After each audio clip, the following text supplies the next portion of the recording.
السلام عليكم ورحمة الله وبركاته. أحلى وأغلى متابعين في الدنيا، ازيكم عاملين ايه؟ يا رب تكونوا بخير وبتشوفوني وانتوا في أحسن حال. جايه لكم بقى بفيديو جديد النهاردة، كله طاقة كده وحماس ورزق، الحمد لله رب العالمين. بصوا يا جماعة، دول تسعة كتاكيت اللي الفرخة طلعتهم، هم التسعة. يعني من ال15 طلعوا تسعة، يعني الحمد لله بارك الله فيما رزق. هي بطلعهم من امبارح. طبعا بصوا، هصور لكم طبعا باستفاضة يعني، بس اوريكم الاول انا جايبه ايه. حاسبه يا بيبا، بيبا لو سمحتي انزلي هناك، روحي هناك خالص خالص عشان الفراخ دي ما تطيرش من على السطح. انا طبعا مش يعني الخيال بتاعي جاي وكده. هناخدهم المتشردين دول. بصوا يا جماعه، احنا الظهر يا جماعه، يعني خلاص الخطبه بتاعت الصلاه، كل سنه وانتم طيبين يعني. جمعه مباركه عليكم يا رب. هتشتغل اهي. دي يا جماعه بطاطا حلوه. البطاطا الحلوه يا ام حبيبه، مش بطاطس، بطاطا يا جماعه من اللي بتتشوي عادي. البطاطا يا جماعه اهي، استاذ عبد العزيز قال لي عليها. انا طبعا شفتها كتير يعني بصراحه قبل كده، بس اول مره اجيبها. انا وكلتهم زي ما انتم عارفين. بصوا بقى، دي بقى يعني حاجه كده بين الوجبات كده، سناكس كده يعني. انا حاطه لهم الصبح، اسم الساعه 8 طبعا.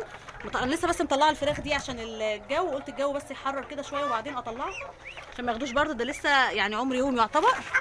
فبصوا انا بقى هعمل بايدي كده. ده يا جماعه سردين اهوت، ملون مخلل، سردين الحادق. فضل عندي. ما حبيتش بقى اسيبه في التلاجة وكده، قلت ياكلوه يعني، املاح معدنيه. آه يا جماعه والله انا موكلاهم علف وعيش الصبح، وخس.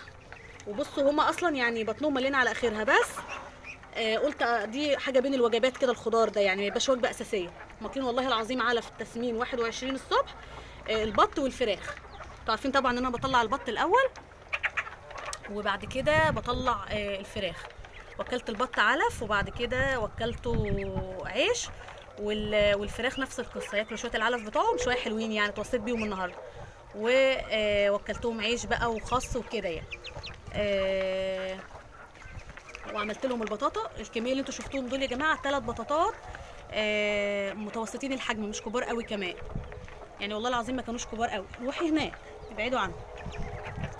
كانوا يا جماعه 3 بطاطات متوسطين الحجم، مش كبار يعني، ازيد من نص كيلو بشويه. عاملين لي كميه كبيره ما شاء الله اهو، بتوكل كل الطيور اهو. هم بس عايزين ميه، محتاجين ميه، لان انا حاطه لهم الساعه 8. انا جايبه ميه معايا بس خايفه اسيب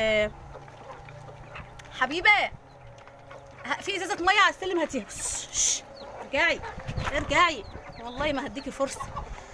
خلاص بقى احنا حطينا للتانيين وعجبتكم. هنا بقى اصور لكم هنا. بصوا يا جماعه، مش عايزه احطهم في الشمس مباشره، بس في هوا برضو. مش مدخلاهم تحت جناحاتك ليه يعني؟ بس انا خايفه امد ايدي تقوم هي، بص هي واخده بقيتهم، خشوا يلا تحتها تدفوا. طبعا انتوا عايزين تشوفوهم وانا عارفه، بس بصراحه الجو فيه زي نسمه هوا كده. بصوا يا جماعه، ده علف تركيز 23، بروتين 23 اهو من ناعم. طبعا انا قمت الصبح بفتح عليهم. انا لسه ما حطيتش دول، انا كنت حطاهم امبارح. بفتح عليهم لقيتهم يا جماعه شاربين، ولقيتهم كلك في الطبق ده بياكلوا، وهي طبعا بتعلمهم. جبت الميه، جبت الميه اللي على السلم. اذا امال انا قلت لك ايه؟ بس عايزه احط لدول ميه برضو وازود لهم الميه. هما في ميه هناك في الوعاء بتاع الميه بتاعت الطيور، بس انا عايزه احط في السقايه شويه برضو. بالراحه سيبيها وانا هاجي اخدها، سيبيها بقى عندك، بس انا هاجي اخدها بقى. يلا روحي العبي. ما شاء الله اقبلهم عليها كويس. انا قبل كده كنت حاطه لهم بطاطس مبشوره على جزر على خيار وطماطم وحاجات من دي، برضو اقبلوا عليها جامد جدا بين الوجبات يا جماعه، مش وجبه اساسيه يعني. هما كده ما شاء الله كلوا زي الفل. قولوا لي رايكم يا جماعه في البط في الفراخ. انا امبارح لقيت 6 بيضات، مش عارفه النهارده بقى، مش باصه غير اخر النهار. النهارده بقى عايزه اذبح فرختين من الفراخ البيضه. خلاص يا جماعه هما كده يعني شهر واسبوع اهو. كفايه بقى، بيسحبوا علف كتير قوي مني. هم 5 مش قصه يعني. ممكن اذبحهم كلك، هشوف كده. وهم عشان مش حجمهم كبير قوي هشوي 2 النهارده على الفحم هنا على السطح. ممكن اصور لكم برضو باذن الله. مش عارفه الفيديو ده هينزل امتى، احنا ساعه الصلاه. انا سهيت يا جماعه ان انا اصور الصبح الساعه 8 وانا صاحيه وموكله الطيور ومفطراهم ومشبعاهم. بس والله نسيت اصور بصراحه. انا خايفه طبعا اروح هناك عند البط الفراخ تيجي تاكل الاكل ده. بصي بصي انا والله هجيبهم ياكلوا، مش هعمل لهم حاجه، هجيبهم ياكلوا بس انا خايفه منك اهو. يلا كلوا يلا حلوين، كلوا يلا. طبعا هي واخداهم كلك تحتها، هي شاطره قوي ما شاء الله عليها. يلا اهو زي العسل يا جماعه، حلوين قوي. فيهم فرخ ابيض خالص اهو زي اللي مات. لو واحد كمان اهو، اتنين صدقوا ده اتنين. مش مدياني فرصه بنت اللذينه اشوف الكتاكيت. بحب انا الحاجات اللي بتبقى مقلمه دي، بتطلع اشكالها جميله لما بتكبر. وده ابيض ساده خالص، يا رب يطلع ديك، يا رب يطلع ديك وربيه عشان تحبوا. استاذ محمد بيقول لي انا زعلان قوي على على بصوا الاثنين دول الفاتحين دول، ده فاتح على اصفر كده وده ابيض خالص. يا رب يطلعوا ديوك ان شاء الله باذن الله. خير ورزق كتير يا جماعه ما شاء الله، زي العسل اهو. ما بياكلوا والله وبيشربوا. نفسي اشتري لهم سقايه صغيره بس بقى يعني ايه، انا من النوع اللي بكسل شويه. يا رب صوتي يكون واضح عشان صوت المسجد جنبي عالي. انا بصراحه خايفه عليهم، هو مفيش هوا يا جماعه ولا حاجه، بس نسمه بسيطه كده، بس انا يعني خايفه عليهم لان هم لسه طالعين، يعتبر اول يوم ليهم النهارده. انا ما استقبلتش على اي حاجه يا جماعه غير العلف، تركيز 23 بروتين 23 وميه وخلاص، مفيش اي حاجه فيها. زي الفل هم. طبعا هم لو بستقبلهم لوحدهم من غير مامتهم قولوا لي يا جماعه اسيبها تربيهم، هم مش مستاهلين، هم 9. اسيبها تربيهم؟ انا والله المتابعين هم اللي قالوا لي سيبيها يا ام حبيبه تدفيهم وتربيهم وياخدوا مناعه منها وكده. بس هم لو كانوا مثلا 15 كنت قلت مستاهلين، لكن دول 9 يعني. اخدهم انا واسيبها عشان تكون عنقود وتبيض بسرعه، ولا اسيبها تربيهم يا جماعه؟ قولوا لي بالله عليكم، انا محتاره بجد. اللي انتوا هتقولوه انا هعمله بجد يعني. الطيور كلها مش عارفه انا الخيال بتاعي جاي ولا ايه. انا خايفه بس امشي خطوتين. شوف الصينيه دي، البط يا جماعه اهو كبر ولا ايه؟ شايفينه؟ هقعد عشان انا ممكن اكون واضحه في التصوير، باينه في التصوير، وممكن اكون خيالي مضلم. انا مش شايفه حاجه خالص يا جماعه، ولا عارفه الفيديو كام دقيقه، مش شايفه حاجه، الشمس ضاربه في عيني. طبعا انا ايه بصور هنا البط وعيني على الفرخه هناك يعني. هما يا جماعه زي الفل. هعمل لكم فيديو تاني اخر النهار اهو، بقيت الطيور اهي. هعمل لكم فيديو اخر النهار، لسه مفيش ولا بيضه. يلا اهو شفتوا بقى، عرفتوا. يلا يلا، هي واخداهم يا حبايبي تحتها كده مدفياهم. بصوا اللي طالع من فوق ده، الفضولي ده. هي واخداهم، بصوا عاملاهم ازاي. مجرد انا بس ما بعدت عنها راحت ماسكاهم كده، لماهم كده وحطاهم فوق. او الاستاذ ده طالع لي كده من طالع لي كده من تحت جناحها وبيبص عليا، بيتفرج، بيبص من البلكونه اهو.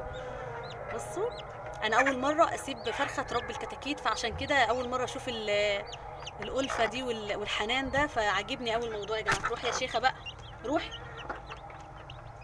انتوا لو عرفتوا مكانها هتكسروا الخشب وتخشوا عشان تاكلوا العلف. بصوا الفرخه البيضاء الفضوليه، شوفوا حصلتها مليانه قد ايه، شوفوا الحيصله قد ايه، وبرده عايزه تاكل. وتقولي لي ما بتوكليش يا ام حبيبه. ام حبيبه بقى تقطع لهم لحمها بقى وتاكلهم يعني. بص الفراخ بيضربوا بعض هناك. بص احب اشوفهم رايقين كده ومية مية يعني. خش يا عم وهطلعناك، خش يا عم مع اخواتك، يلا ها خش معاهم يلا تحت يلا ها. هي كده واخداهم تحتها. بصوا زي الفل اهوت يا جماعه. مش هطول الفيديو اكتر من كده لان انا ناويه ان شاء الله اعمل لكم فيديو اخر النهار. انا قاعده مقلقه، لو تلاحظوا مفيش كلمتين بقولهم على بعض يعني. طبعا انتوا مش شايفين حاجه، انتوا شايفين بس بص ده طالع منين باين. معلش هشيلك شويه بس عشان اصورهم للناس وبتعالي تاني.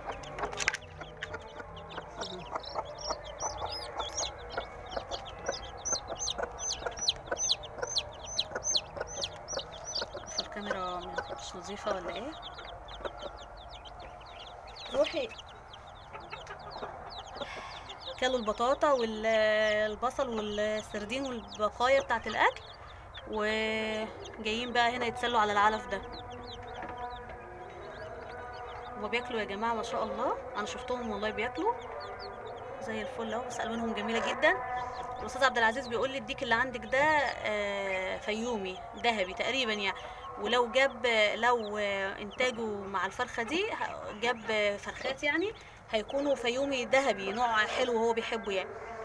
يا رب يكون كلامه صح ويطلع لي شويه سلالات حلوه كده بقى من الرقد بتاع الديك ده ان شاء الله كده. لو فرخه تانية عايزه ترقد هرقدها، بس دي خلاص بقى، دي خلاص عدى وقتها. لو انا عايزه ارقدها تاني كنت شلتهم من تحتها امبارح وحطيت لها بيض تاني، لكن خلاص عدى وقتها بقى. دي مش عارفه اسيبها تربيهم ولا ايه، اصل هما 9 مش مستاهلين يعني تربيهم يعني، بس خليها معاهم يمكن تحافظ عليهم لحد بس ما تقولوا لي انتوا شايفين ايه.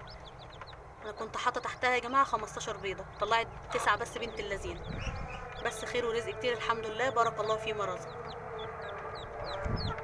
شايفين جمالهم يا جماعه؟ هشيلها مره كمان. اي يا بنت اللذينه، طب تعالي اخد امك لا شايلاه، روحي هناك بقى روحي يا جماعه.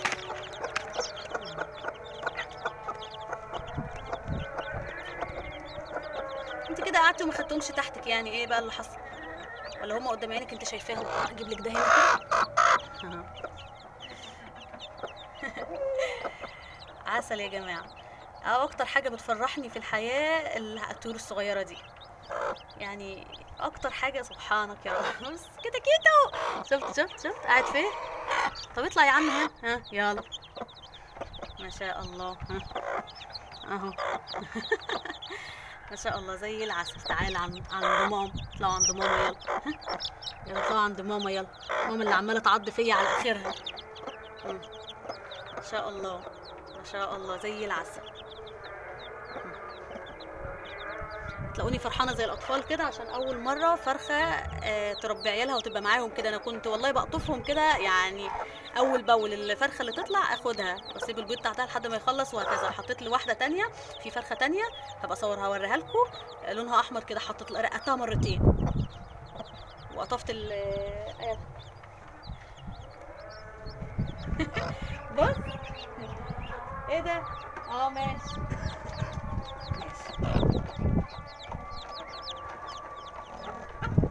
ابو حبيبه يا جماعه اهو. الناس اللي عايزه يكح، الناس اللي عايزه تشوف قول لهم سلام عليكم بقى ولا اي حاجه. اديني صورته لكم يا جماعه اهو ولا تزعل. يلا بقى يا جماعه، جمعه مباركه عليكم.